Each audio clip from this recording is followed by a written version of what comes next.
Cerita Malam.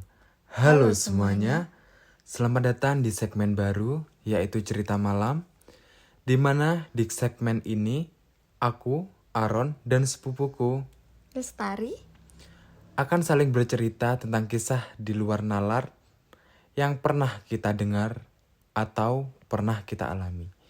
Tak usah berlama-lama, langsung saja ke ceritanya. Oke, mungkin kalau ini jadi sebuah cerita, akan menjadi sebuah cerita dengan judul Tukang Bakso. Untuk ceritaku yang pertama kali ini, dulu pernah gempar di desaku. Jadi di desaku, sebut saja namanya Desa X. Jadi desaku ini bersebelahan dengan Desa Y. Nah, waktu habis maghrib itu akan selalu ada tukang bakso. Dia itu gerobaknya warnanya kuning, itu akan keliling kayak gitu. Jadi dia itu keliling dari desa Y ke desa X, desaku ini. Jadi asalnya dia itu dari desa Y. Nah, waktu malam hari biasanya kan dia keliling di depan rumahku kan. Jadi depan rumahku itu kayak jalanan. Jalan, anggapannya jalan raya tapi kecil, sudah aspal kayak gitu. Iya. Nah, itu keliling kayak gitu. Dia itu kelilingnya itu sampai jam 10 malam, sampai tengah malam kayak gitu kelilingnya kan. Nah, suatu saat waktu itu biasanya kan dia kan keliling dari desa E ke desa Y ke desaku, desa X ini hanya satu jalan aja. Jadi ke jalan depan rumahku itu berangkatnya dari situ, pulangnya juga dari situ. Nah, nggak tahu kenapa dia itu waktu itu pulangnya bukan lewat depan rumahku. Jadi dia itu kan di desaku itu ada kayak bukit atau kalau bahasa Jawanya itu gomo. Ada bukit dan bukitnya itu tempatnya kuburan kayak gitu loh. Pemukiman Tempat makam kuburan gitu kan anggapannya. Makam umum lah. Nah, itu makam umumnya itu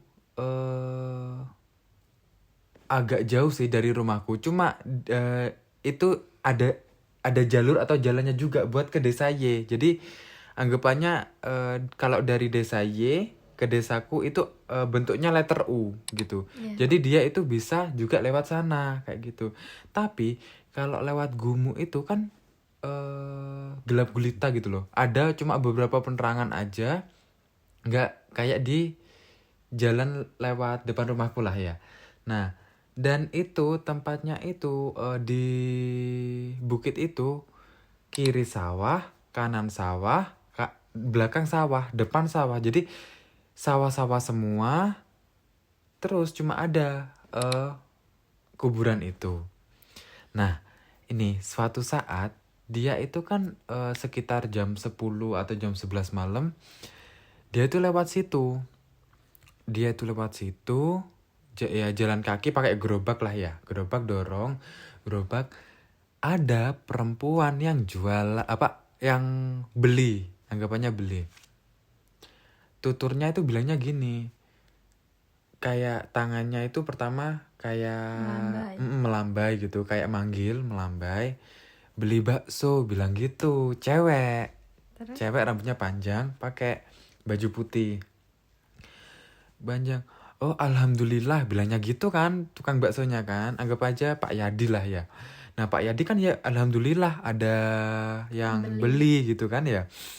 Nah, terus di apa namanya? Ya dilayani dengan baik lah ya. Tapi Pak Yadi ini baru ngeh. Loh, ini kan kuburan gitu kan. Soalnya dulu di kuburan itu nggak ada lampunya Mas Yan. Jadi lampunya cuma beberapa aja di depannya. Jadi kuburannya itu makam-makamnya itu nggak kelihatan gitu loh. Loh, ini kan kuburan. Itu baru ngeh Pak Yadi. Terus Pak Yadi ngelihat cewek ini kan. Dilihat. Ternyata bagian punggungnya itu bolong. Hah? Jadi bagian punggungnya tuh bolong gitu katanya tuh kelihatan, dalamnya tuh kelihatan. Kayak tulang-tulangnya tuh kelihatan kayak gitu. Jadi bapaknya sudah ngeh waktu udah mau nyiapin baksonya. Udah disiapin, udah tinggal ngasihkan. Heeh. Itu baru ngeh kalau ini kan kuburan ya. Terus baru ngeh kalau itu bukan manusia kayak gitu. Akhirnya Pak Yadi langsung lari sambil teriak bawa gerobaknya itu. Dia putar balik, nggak jadi lewat situ, putar balik. Mangkoknya tuh ditinggal di situ. Mangkoknya ditinggal di situ. Jadi dia terus putar balik, akhirnya putar balik, dan kalian tahu apa? Besoknya Pak Yadi ganti cat warna hijau gerobaknya. Soalnya katanya orang Jawa kalau udah ketemu kayak gitu, itu mending diganti aja, soalnya takut nggak laris kayak gitu. Dan besok harinya mangkoknya Pak Yadi masih ada di kuburan itu. Jadi di depan kuburan tuh kayak ada apa namanya ya, tempat duduk gitu loh. Anggapannya kan apa sih namanya ya, tempat duduk, jembatan kecil buat tempat duduk loh, kan ada situ kan. Ada di situ mangkoknya beserta masih ada baksonya. Creepy sekali. Dan ini ceritaku yang kedua, yaitu dialami oleh mamaku sendiri waktu mamaku belum di desa Ik ini. Jadi mamaku kan bukan berasal dari desa Ik ini. Jadi anggapannya mamaku pendatang lah. Yang asli desa X ini itu ayahku. Jadi sebelumnya mamaku itu anggap aja di desa Z. Desa Z. Dan desa Z itu masih apa ya? Itu masih zaman dahulu banget. Jadi kayak lampu-lampu itu masih belum ada dulu. Jadi pakai oblek apa namanya? Kayak damar lilin. Anggapannya pakai lilin yang itu loh. Pakai gas. Pakai minyak tanah anggapannya ya. Nah, itu mamaku waktu kecil ada jadi kayak rewang, apa bantu-bantu tasyakuran. Anggapannya bantu-bantu tasyakuran, yaitu selamatan. Jadi kan mamaku masih kecil, dan kalau kalian tahu nanti aku taruh gambarnya ya, mungkin ya aku taruh gambarnya. Kalau orang zaman dulu itu di salah satu gentengnya itu ada satu yang dikasih kayak plastik atau bolong kayak gitu loh. Anggapannya itu buat penerangan. Kalau siang itu kan buat penerangan kayak gitu loh. Jadi kalau malam itu ya wes kelihatan sinar bulannya kayak gitu loh. Nah, waktu itu mamaku kan enak-enak rebahan gitu ya. Ini bukan di rumahnya, kayak anggapannya bantu-bantu atau rewang di rumah tetangga. 2 rumah dari rumahku yang di sana. Yang di desa X. Kan enak-enak rebahan gitu ya. Kayak ya anak kecil kan rebahan sambil apa gitu, sambil mikir apa. Nah, jadi dia kan ngelihat di langit-langit kan ada genteng yang transparan tadi kan. Ada yang anggapannya selah kan tadi kan. Itu kayak pertama ngelihat kayak ada orang jalan. Orang itu tinggi, ramping, tinggi, warnanya hitam gitu. Dia jalan gitu ya. Mamaku pikir bilangnya gini, loh kok ada orang jalan ya malam-malam gitu ya. Ya oke lah. Kan anak kecil kan ya. Makin lama dia itu kayak jalan terus ngilang gitu loh. Ngilang nggak kelihatan lagi dari situ. Loh kok nggak kelihatan? Dilihat lagi sama mamaku. Nah, waktu mamaku memperhatikan lebih gini ya, dia itu tiba-tiba si bayangan tadi itu, manusia itu mukanya tiba-tiba ditempelin di sela-sela gentengnya itu, kayak gitu, kayak ciluk kayak gitu loh. Kayak gitu. Akhirnya mamaku kan kayak, kalau orang zaman dulu namanya kan kayak sawan ya, anggapannya kayak anak kecil yang teriak-teriak tantrum gitu. Jadi mamaku teriak-teriak, bu ke nenekku gitu, bu sambil nangis teriak-teriak. Terus sama nenekku dikasih apa namanya, anggapannya sewek, apa namanya, sewek jari. itu diusapin, anggapannya kayak jari batik gitu lah ya, diusapin di mukanya gitu beberapa saat, baru mamaku tenang kayak gitu, baru mamaku bisa jelasin Apa yang apa yang terjadi? terjadi. Dan kalian Takut banget. tahu sampai mamaku traumanya itu sampai sekarang. Jadi aku selipin fotonya juga. Jadi rumahku itu kan ada kacanya. Setiap jendela ada kaca. Itu kalau di kamar itu selalu dicat warna hitam. Ini aku cantumin gambarnya ya.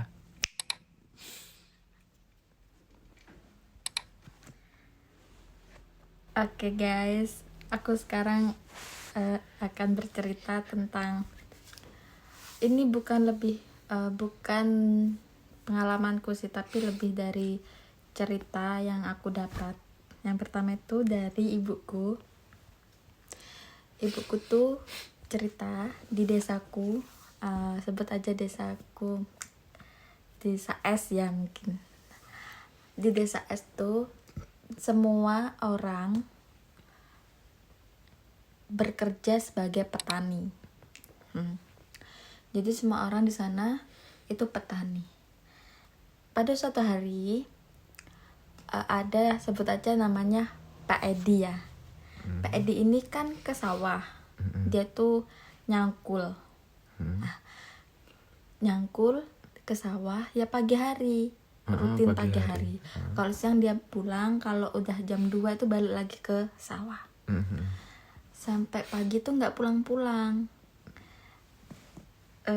Mungkin dia lembur gitu kan, maksud dari istrinya itu tadi. Istrinya Pak Edi, sebut aja namanya Bu Siti.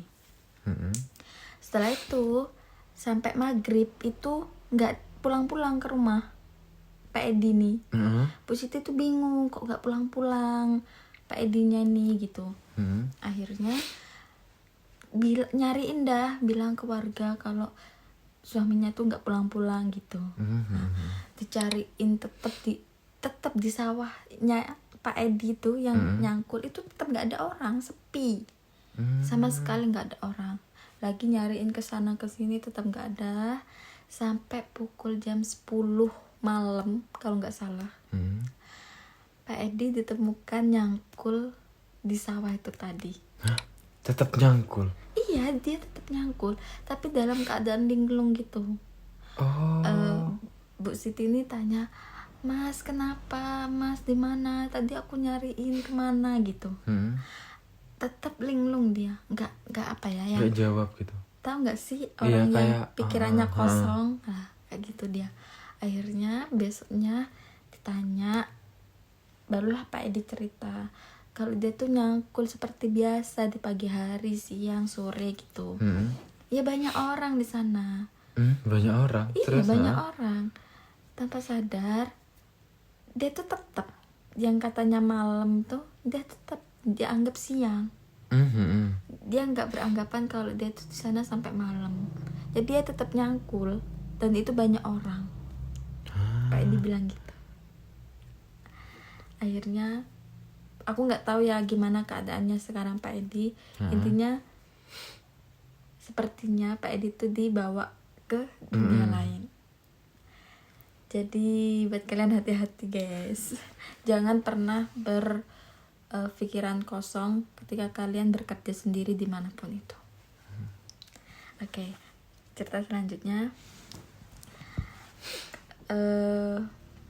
Tahu nggak sih kamu J, kalau anak kecil yang masih bayi, mungkin umur 3 bulanan, kalau kejang-kejang gitu, pasti kepikiranmu karena dia demam tinggi, pasti ada kejang-kejangnya kalau anak kecil ya kan.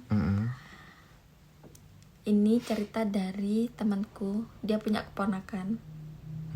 Mbaknya temanku ini baru lahiran, anaknya laki-laki. Setelah itu pada suatu hari semua baik-baik aja, lahiran normal, anaknya juga normal, nggak sakit apa-apa. Intinya sehat lah, sehat. Setelah itu beberapa bulan kemudian anaknya demam tinggi. dia kayak step gitu loh, tau nggak sih yang Yang kejang-kejang. kejang-kejang. Kayak gitu lah. Orang tuanya ini ke rumah sakit, Oh, berobat ke rumah sakit. Setelah berobat rumah sakit tetap nggak ada kemajuan untuk kesehatan atau apa, nggak ada. Dibilang itu anaknya baik-baik aja, Nggak ada penyakitnya kayak nggak gitu. ada sama sekali. Jadi bingung. Dibawa pulang lagi, dibawa ke rumah sakit, sampai anaknya kebutuhan khusus sampai sekarang. Tahu nggak sih apa yang telah terjadi pada anaknya itu? Anak itu disantet, nggak tahu ya itu disantet atau diguna-guna, karena iri pada kesuksesan mbaknya temanku ini. Dia kan buka apa ya, bengkel gitu, dan bengkelnya itu emang besar udah menurutku, sampai menerima anak magang dari STM, SMK untuk yang mesin kayak gitu. Tetangganya ini yang ngirim, dan udah berlalu ya. Jadi anak keduanya mbak temanku ini sampai sekarang tetap kebutuhan khusus. Beberapa tahun kemudian mbaknya hamil lagi, punya anak lagi, dan laki-laki juga. Lahir normal, semuanya normal ya, sama kayak anak kedua itu tadi. Tapi malam tiba itu dia demam, kejang-kejang, sama kejadian sama anaknya yang Persis kayak iya, yang kejadiannya kedua tuh sama. Demam, kejang-kejang kayak gitu dah. Akhirnya dia ngerti ini bukan sakit biasa. Bukan Dia sakit medis. dia nggak langsung ke rumah sakit, tapi langsung ke ustadz. Sampai sekarang anaknya itu sehat, dia kayak kita gini, normal. Dan tetangganya itu langsung sakit-sakitan. Jadi kayak dibalikin gitu loh, kayak dibalikin gitu. Jadi balik ke yang santet itu tadi iri, karena emang besar sih, besar banget bengkelnya. Iya, ya bukan banget sih, intinya besar sampai bisa menerima anak magang gitu. Itu aja guys cerita dari aku.